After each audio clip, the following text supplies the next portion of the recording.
Greetings, the Astro 30 here yet again, and I've got a kit here to build today. Now, this kit, this is a timer for a bomb.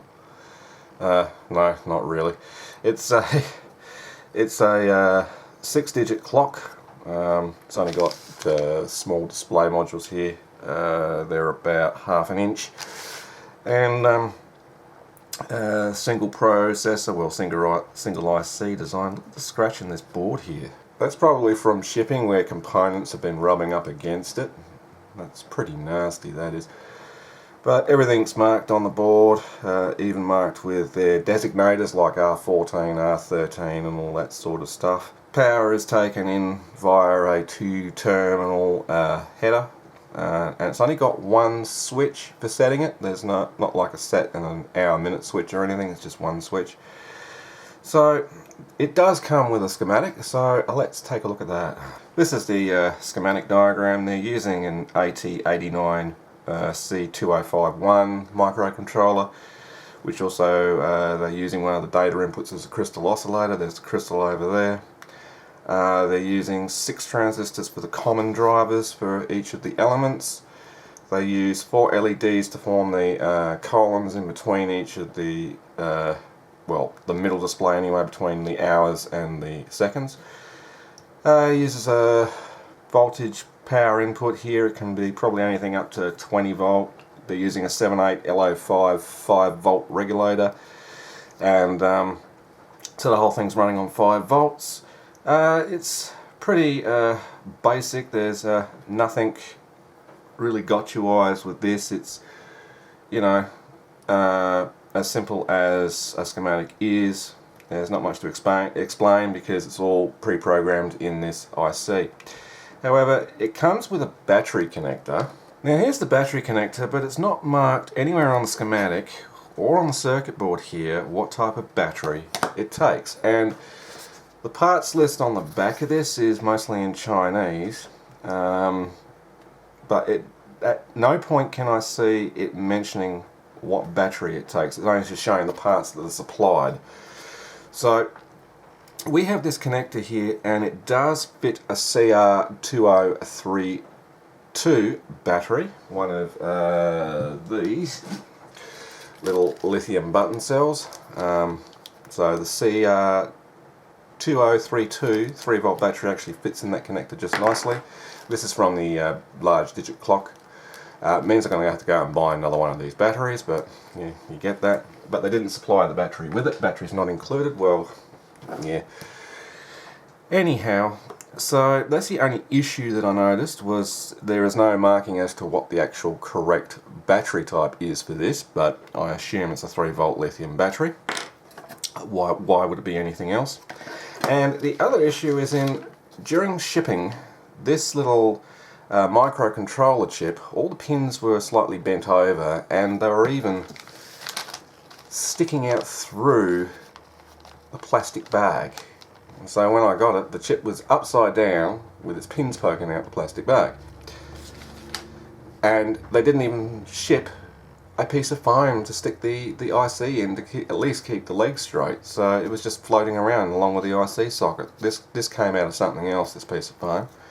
So I just temporarily stuck the IC in the socket to straighten the legs and keep them straight until I was ready to assemble.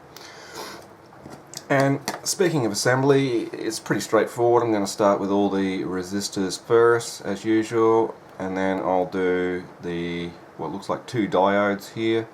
I think there's only 2. 3 diodes. Then I might mount the IC socket and the crystal switch, transistors, power connector, battery holder, and finally the displays and LEDs. Now, with the things like the crystal, which is right here, now this is a low profile crystal, so it doesn't really matter. If it was going to be a crystal that's about that long, I would suggest bending it over in where it mounts. There's plenty of room there to do it. Mainly because, well, you've got these display modules which mount like so. If I can, well, if the pins were straight it would help. They mount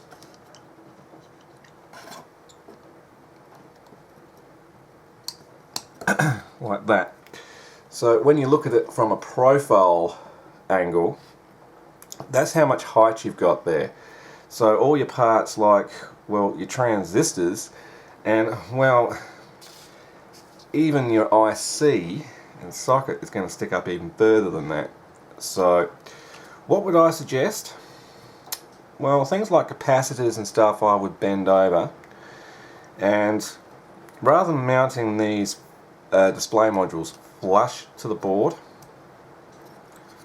I might leave them up a good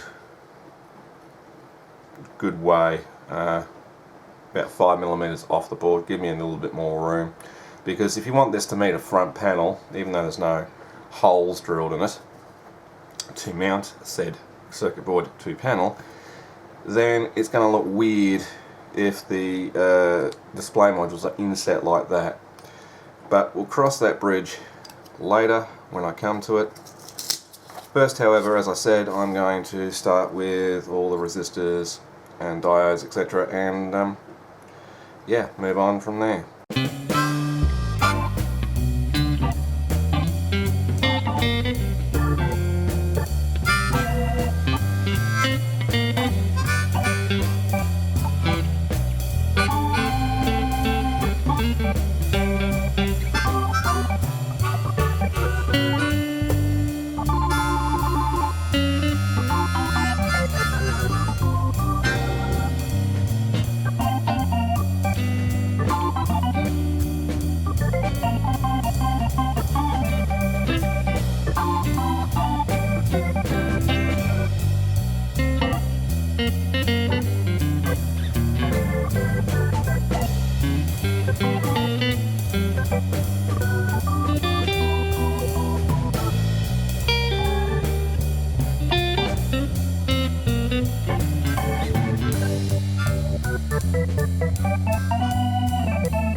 Okay, so I've got most of the construction done.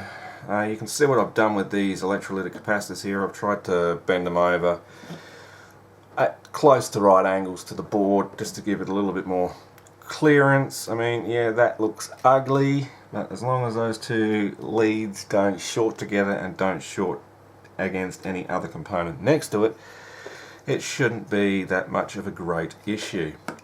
Now, next thing I'm going to mount is this header, because we're almost up to the stage of mounting the display. And I forgot to mention that this is actually a single-sided board, so it's not double-sided plated through holes or anything, and that's awfully tight. It's like they haven't quite got the right size hole there, because I cannot for the life of me get that to go through, and now I'm stuck. Great. So, means I might have to actually make that hole a little bit bigger.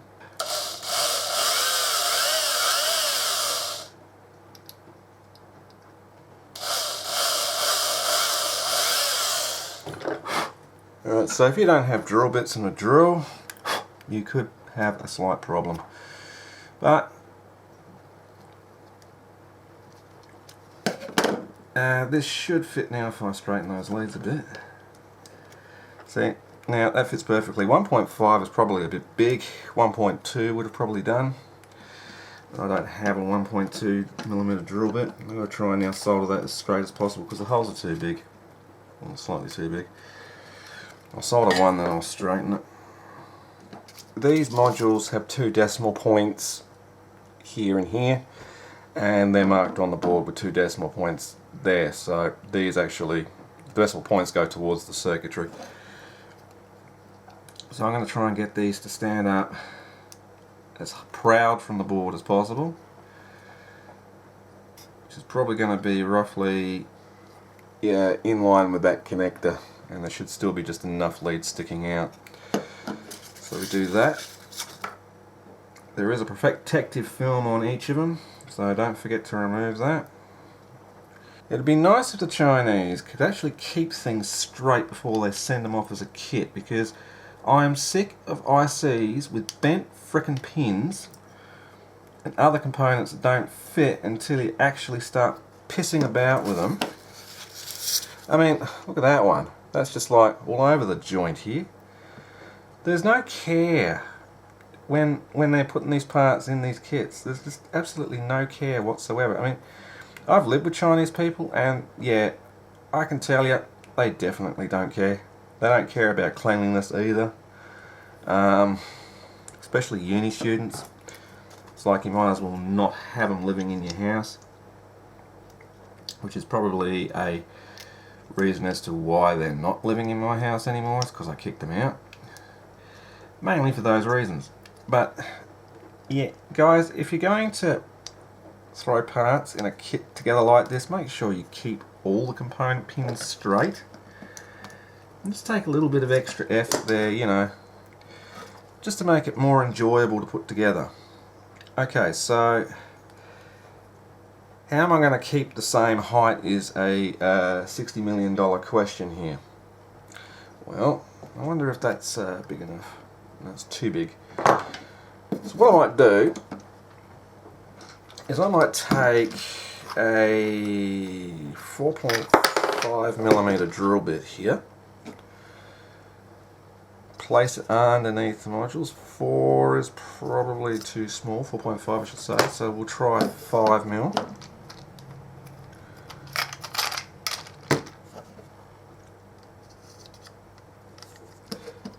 If I place this under each module,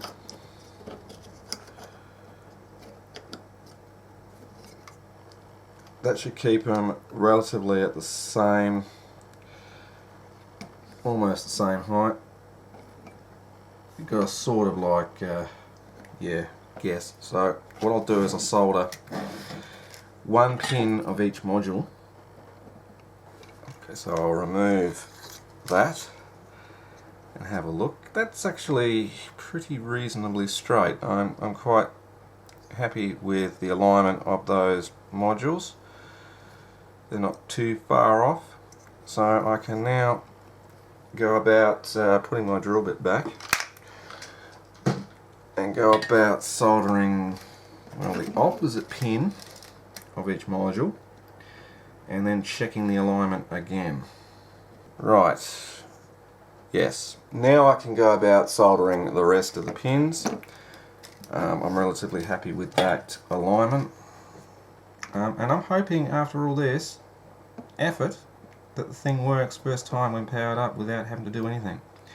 Now I should be able to power it straight from a 9-volt battery, so I don't have to muck around with a power supply on the desk. Although a 9-volt battery is not going to last all that long to power it permanently, but for testing purposes it will work just fine, I think. Okay, this is relatively simple, but all the cathodes face the same way. The cathodes are each over here. The two cathodes are pointing to that module, and the two cathodes over here are pointing to that module. And the cathode is the shortest lead. So what I'm going to do is just pop them in the hole. I'm not going to bend the leads. I'm going to then turn it upside down and use gravity to my advantage to push the LEDs back out so they're flush with the display modules. That's the idea anyway. So.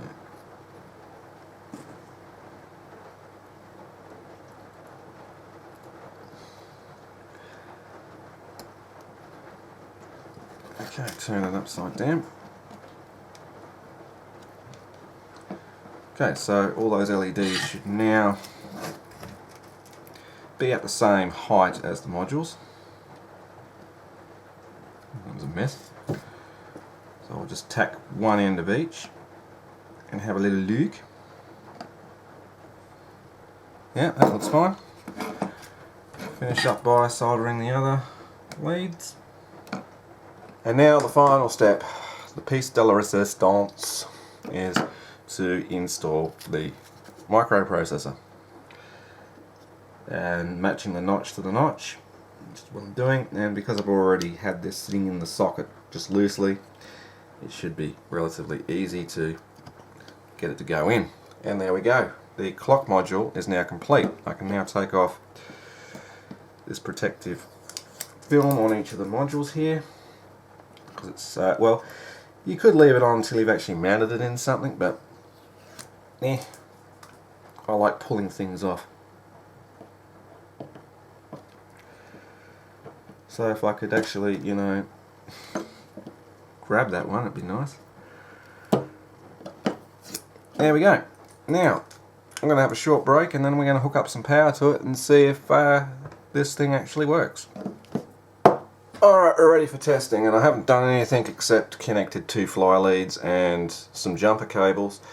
Now take note of the power orientation, positive to red and black to negative, because in the circuit there is no protection diode anywhere on the input of this 78L05 regulator. So if you put the voltage around the wrong way, well, one, you're going to blow that 220 microfarad capacitor and also damage the regulator. So keep that in mind. Okay, so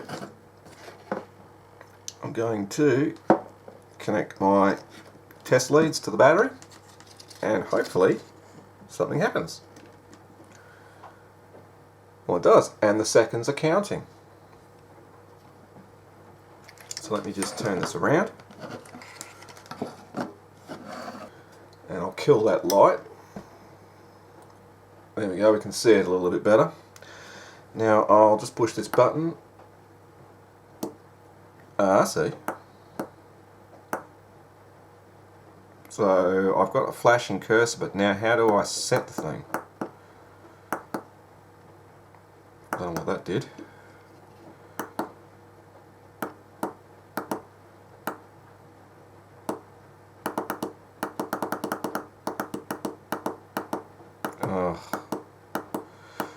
can't push it too fast. That's the minutes, that's the hours, so it's, you got to push and hold to change, I guess.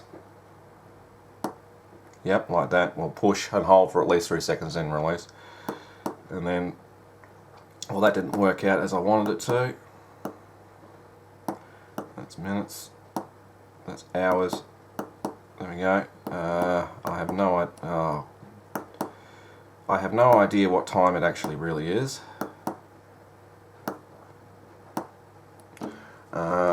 It wouldn't be 3 o'clock in the morning. I wonder if this is 24 hour or 12 hour, and I've lost my phone. Right, it's apparently 11:41 in the morning, so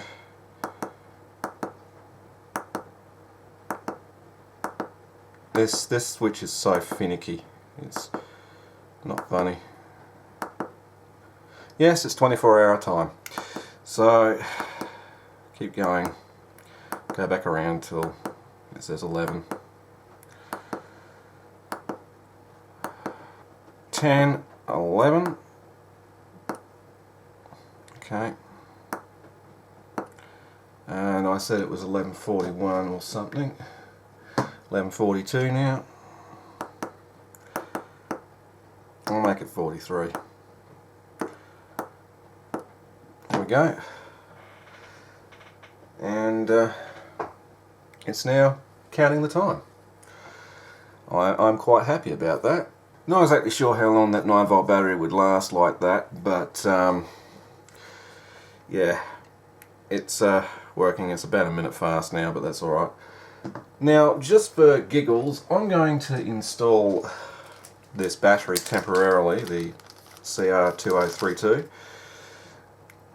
just to see if it remembers the time.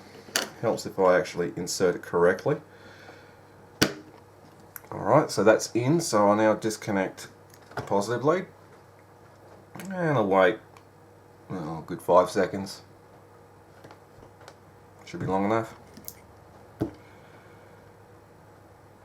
And nope, it does not remember jack. I don't know, but I think 3 volt is a little bit too low, so there'd be a way I could test that theory. All I need to do is put a power supply on here of about 4 volts and see if it is indeed a voltage issue. Okay, I got the power supply hooked up, set at about 4.2 volt, load is off. I'm going to just turn the load on. Nothing seems to be happening to the clock, so I will now disconnect the power from the battery. And I'm getting absolutely no current draw, but it's probably in the order of microamps. And it still doesn't remember, so okay, I'll up that to 5 volt. We're at 5.1, which should be enough. Turn the load back on. Nothing happened to the clock. So we're at 19 seconds. Disconnect the battery. And wait a few seconds here. Reconnect. See, now it remembers. So the voltage on here cannot be 3 volts. And I reckon the maximum you can put there is 6, because don't forget this chip can handle 6 volt, plus you're going to have a drop with the diode that they use here to disallow the main VCC line in to recharge it. So I would go out on a limb here and say it's a battery the same size as a CR2032, but it's actually a 6 volt battery. So let me just set this power supply to around 6 volt, and I will turn the load on and disconnect the battery, and I'll go find out. And a short time later, the power supply is still supplying backup power to the clock, so I'll reconnect the main power. See, it remembers. But there is no such thing as a 6 volt lithium cell that's that size. Well, not from Jayco anyway. So I don't know what you're going to do there, but a 3 volt one is not going to be enough power to keep this chip powered up in the case of power failure. So you're going to have to come up with a 6-volt power battery idea. Probably remove this connector and like stick in 2 AAA batteries in a little holder with some wires coming off of it into the case somewhere. I don't know. But no, it doesn't work on a 3-volt lithium cell. So just keep that in mind. Anyway, I know that the backup system will work, but with the right voltage. Anyway, I hope you enjoyed that video and found it useful. I'll put a link in the description to this kit if you want to play around with it. It didn't cost me very much. I think it was only like about $9 or something. And actually less than that. It's only about $5 Australian, so it's not that expensive.